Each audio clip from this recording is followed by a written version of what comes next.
जिसके बारे में आप सोच रहे हैं वो आपके बारे में क्या सोच रहा है। अस्सलाम वालेकुम, hello everyone, this Nazia here my dear friends. आज फिर से लेके आ गई मैं आपके पर्सन की आज की एनर्जी, अभी की एनर्जी। जिस दिन ये वीडियो आपके सामने आएगी ये उसी दिन की एनर्जी होगी। It's a timeless and collective reading.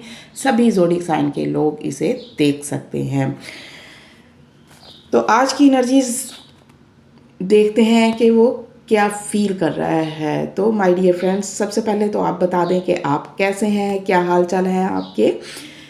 तो आपके पर्सन का तो मुझे बुरा हाल नज़र आ रहा है, जैसे कि ये आपको नज़र आ रहा है कि वो किस कदर परेशान है, वो पछता रहा है, शदीद किस्म का गिल्ट है उसे, या कोई रिग्रेट है, या कुछ खोने का गम है, या आपके साथ ज़्यादती करने का भी गम हो सकता है जो अंदर ही अंदर उसे खाए जा रहा है। और वो खुद को इल्ज़ाम दे रहा है कि सब कुछ मेरी वजह से ही हुआ है, और ये गिल्ट उसे चैन नहीं लेने दे रहा। वो बहुत बेसुकून है, ये नज़र आ रहा है कितना परेशान ये पर्सन बैठा हुआ है, ये बंदा।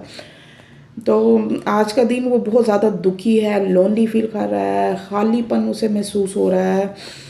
ये खालीपन ना आपकी कमी की वजह से उसे फील हो रहा है। वो आपसे बात करना चाहता है मगर हर बार खुद को ना रोक रहा है, वो आपसे दूर कर लेता है। वो सोचता है कि वो आपसे बात करे या कैसे बात करे, क्या तरीका अपनाए या क्या करे, लेकिन सोच ही रहा है बस।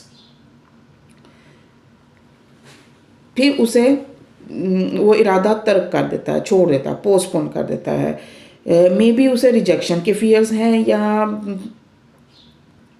कि वो आपसे कांटेक्ट करे और आप उसे रिजेक्ट कर दो, उसे बात ना करो। तो उसके अंदर ना इतनी हिम्मत नहीं हो रही, वो इतनी हिम्मत नहीं इकट्ठा कर पा रहा है, जुटा रहा कि वो आपसे बात कर ले। बात करने की हिम्मत भी नहीं है उसके अंदर, या उसे ऐसा लग रहा है कि किसी और के इन्वॉल्वमेंट की वजह से आप दोनों का कनेक्शन ख़राब हो गया है। किसी थर्ड पार्टी का इन्वॉल्वमेंट मुझे नज़र आ रहा है जिसकी वजह से ये जो रिलेशनशिप है ना आप दोनों का ख़राब हुआ है। चाहे जितनी भी उदासी क्यों ना हो, मायूसी क्यों ना हो, फिर भी उसके दिल में ना एक आस बाकी है कि सब कुछ ठीक हो जाएगा और खुशियाँ फिर से लौट आएंगी, आप लोग फिर से एक साथ होंगे। उसके अंदर एक आस, एक होप अभी भी बाकी है। तो ये तो थी आपके पर्सन की आज की एनर्जीज। माय डियर फ्रेंड्स, अगर आप लोग पर्सनल रीडिंग लेना चाहते हैं तो वो फ्री नहीं होती, उनके चार्जेस पे करना होते हैं। और ये मेरे नंबर का क्लिप दिया हुआ है, इसका स्क्रीनशॉट लेकर रख लें। इसके अलावा मेरा और कोई नंबर नहीं है। और डेली रीडिंग देखने के लिए मुझे फॉलो करना मत भूलें। अपना ख्याल रखिएगा। Stay bless. अल्लाह हाफिज़।